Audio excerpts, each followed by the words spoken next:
దసరా మామూళ్ళు. రచన గళం మీ కొచ్చెలకోట జగదీష్.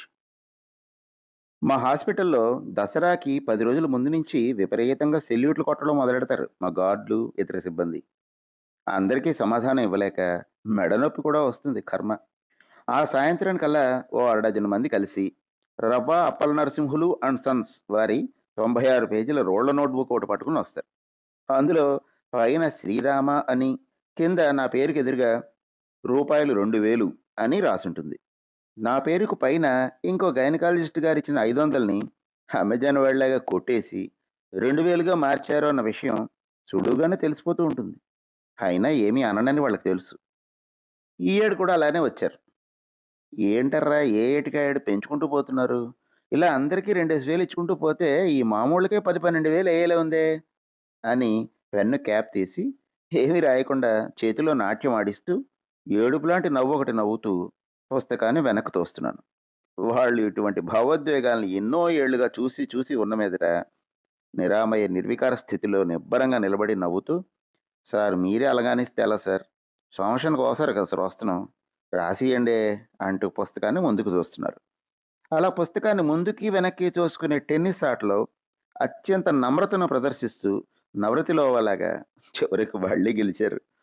నేనిక గెలవను అని రూఢి అయ్యాక ఫోన్‌పే తెరిచి డబ్బు బట్వాడా చేసిన వెంటనే ఆరుగురు ముక్తకంఠంతో అందించే ధన్యవాదాల్ని నెత్తి మీద, సెల్యూట్లని నా తలకాయ మీద వేసుకుని, వాళ్ళు వెళ్ళగానే తలుపు బోల్ట్ పెట్టేసుకుని, ఎవరికి తెలుసు చేతికిన మనసు చేతిగా రగులునని అంటూ పాడుకుని సేద తీరుతున్నాను.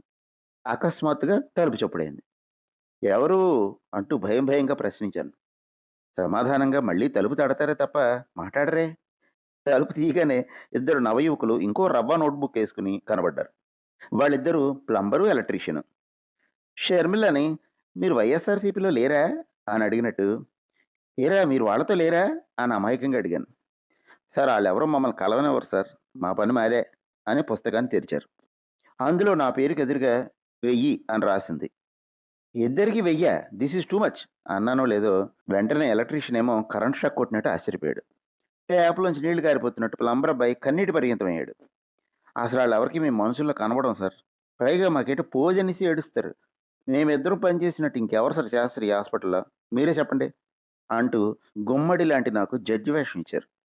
నేను తీర్పు చెప్పడం చేతగాక, సర్లే నాయనా అలాగే కానివ్వండి అంటూ గుండె పట్టుకుని మరో 1000 తొయ్యడం, వాళ్ళిద్దరూ కలిసి నన్ను కాసేపు మొయ్యడం అయ్యాయి. అదిగో అప్పుడు దిగాడు అంబులెన్స్ డ్రైవర్ అంజి.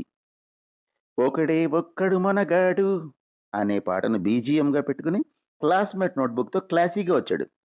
ఇది ఘనమైన క్లైమాక్స్. అతగాడి ప్రపంచమే వేరు. కురుక్షేత్ర యుద్ధం అప్పుడు అర్జునుడి రథం తోలిపెట్టిన కృష్ణుడు కూడా అంత పోజు కొట్టి ఉండడు. అసలు ఈ హాస్పిటల్ ఇలా నడవడానికి కారణం నేను తోలే బండే అన్నంత ధీమాగా పుస్తకం నా ముందు పడేశాడు. అందులో 500 వేసింది.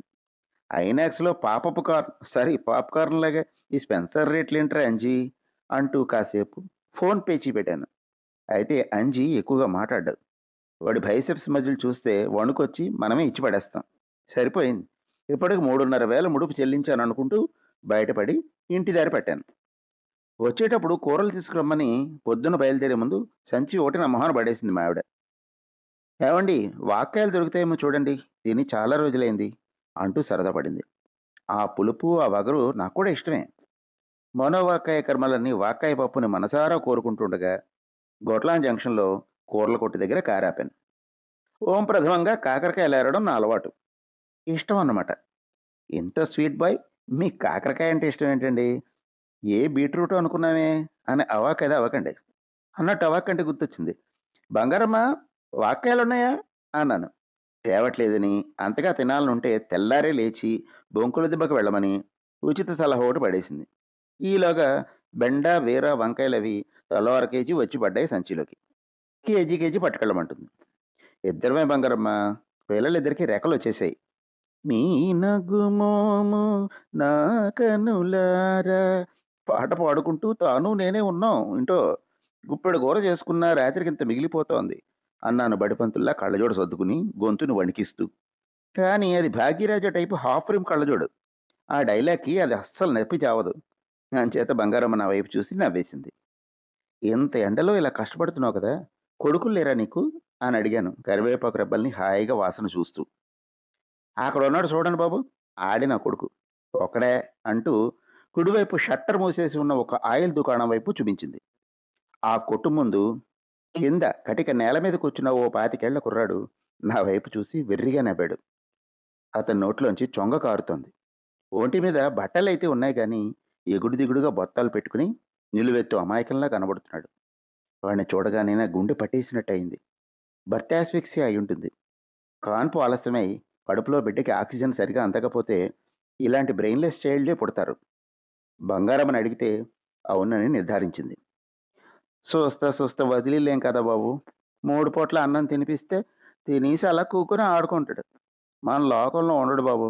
తెల్లవారి స్నానం అది నేనే చేపిస్తాను. నడలేడు బాబు. మోసుకెళ్ళటమే. అది సరే. వాడినలా నేల మీద కూర్చోబెట్టేసావు. మురికి పట్టేసి ఈగలవి వాలుతున్నాయి చూడు. నా మాట పూర్తవ్వకుండానే చెప్పింది. ఇంట్లో వదిలేస్తే ఏటి నాగుతాడని భయం బాబు. ఇక్కడైతే నా కళ్ళ ముందు ఉంటాడు కదా! నా కూరల బేరం పూర్తయింది.